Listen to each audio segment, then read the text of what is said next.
Federal employees all through the years have played and are playing a vital role in the life and progress of Alaska.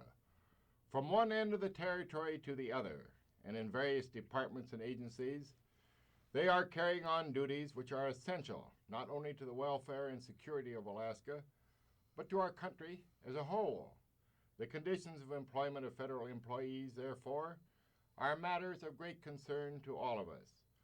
For this reason, I am especially pleased to have with me today Mr. Michael E. Markwood, who recently has been elected President of the National Federation of Federal Employees. It is good to have you with me, Mr. Markwood. Well, thank you, Delegate Bartlett.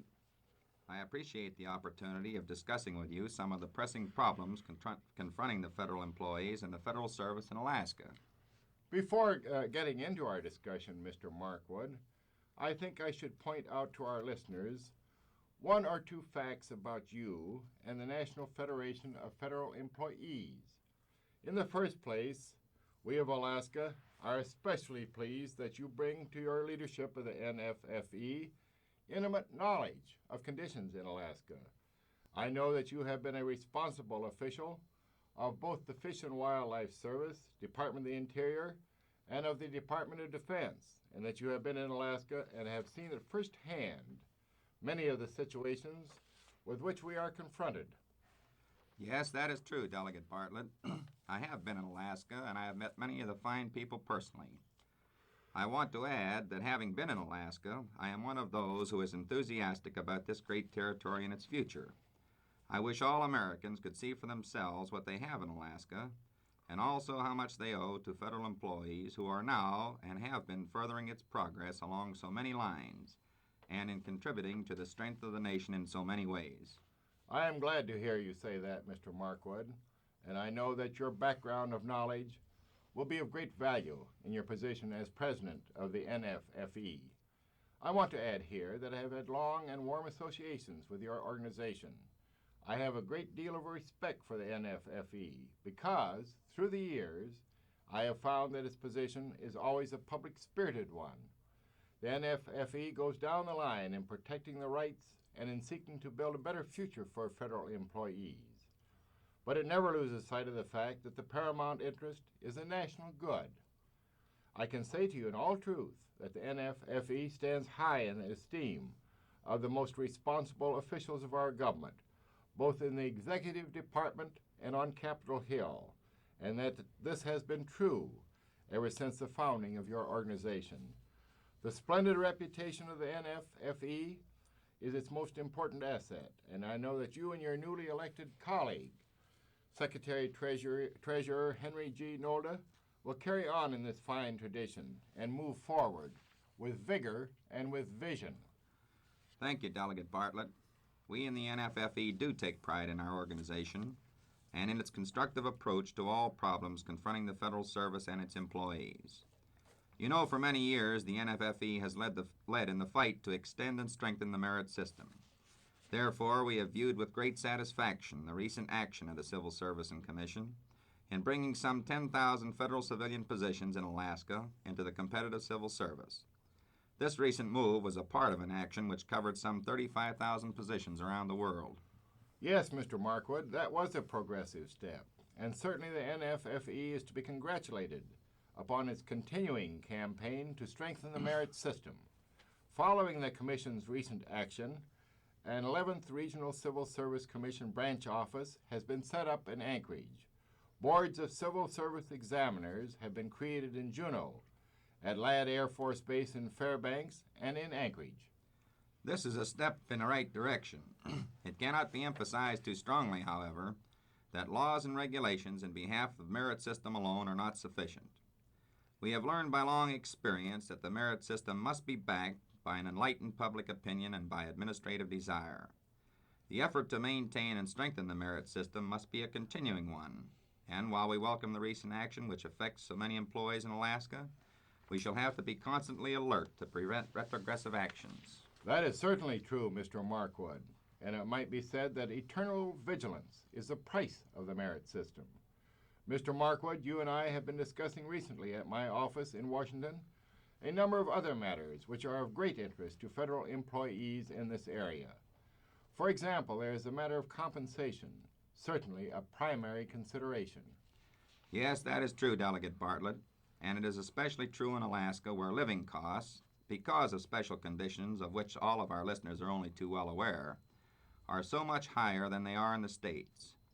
It is the view of the NFFE that although some steps have been taken to meet the situation, actually, when you look at it practically, the approach never has been a genuinely realistic one. By that I mean the cost of living allowance remains inadequate, and that can be demonstrated on every hand. This is a situation which is hurtful not only to employees, but to the federal government, because it means an excessive turnover rate, and it means ever-increasing difficulty in attracting and holding competent men and women in the federal service. Inadequate compensation is a serious problem in the federal service in the states, but because of special conditions, it is further aggravated in Alaska. And I must say that the overall policy has been seriously short-sighted. I agree with you on that, Mr. Markwood. And as you know, these facts have been brought to the attention of the Congress in H.R. 2810, which I introduced in January 1955. This bill proposes that the cost of living allowance, limited to 25% under federal present law, may be increased above that amount in areas where living costs are substantially in excess of 25% above District of Columbia living costs. I have also discussed with Congressman Corbett the bill which he introduced, H.R. 3819, which will consolidate and revise certain provisions of law relating to employees stationed outside the continental United States and Alaska. When the bill H.R. 3819 and others having similar provisions reach the hearing stage, my bills will undoubtedly be consolidated with those having similar objectives.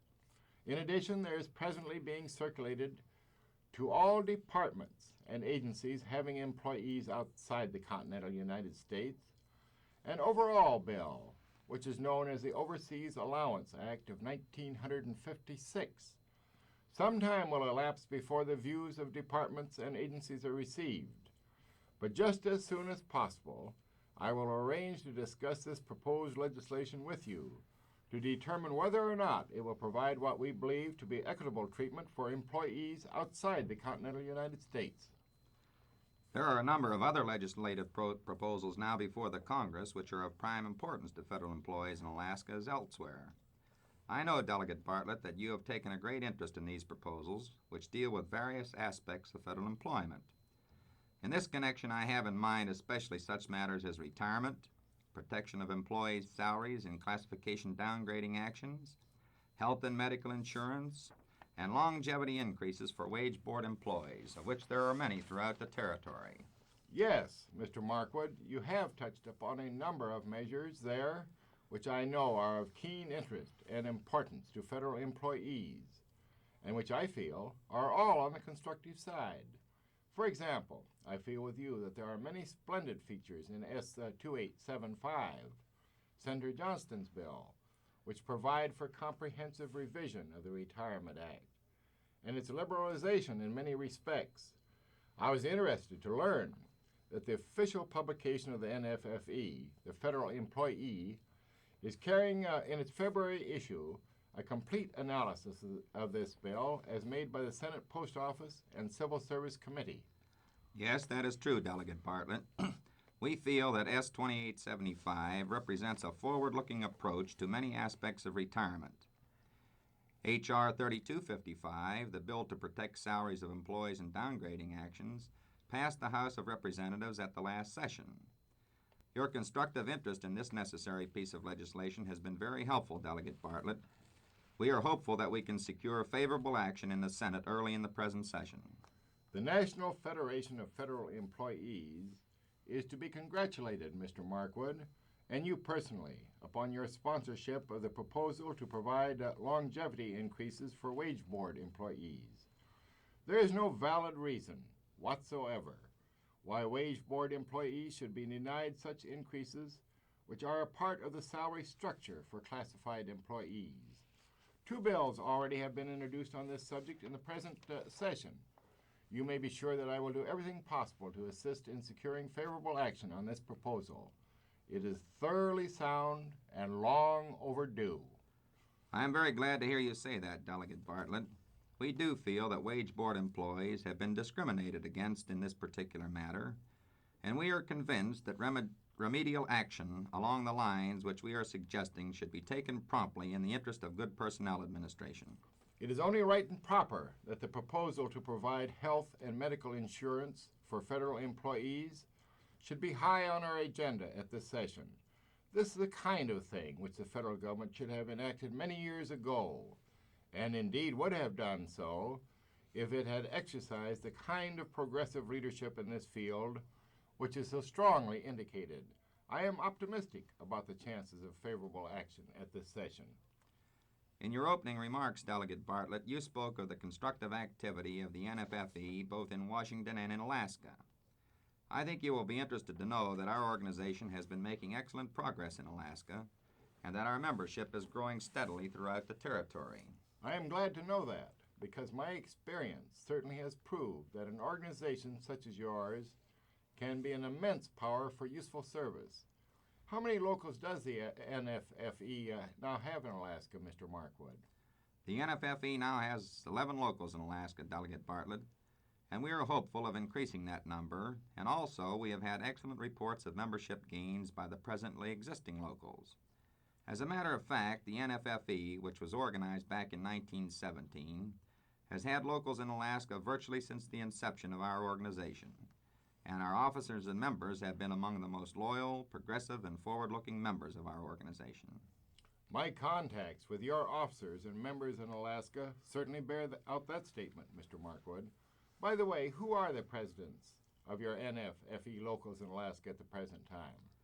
Delegate Bartlett, the president of our Local 146 at Ketchikan is Mr. Clarence J. Carlson. At Juneau, Local 251 is headed up by Mr. C. Howard Balso.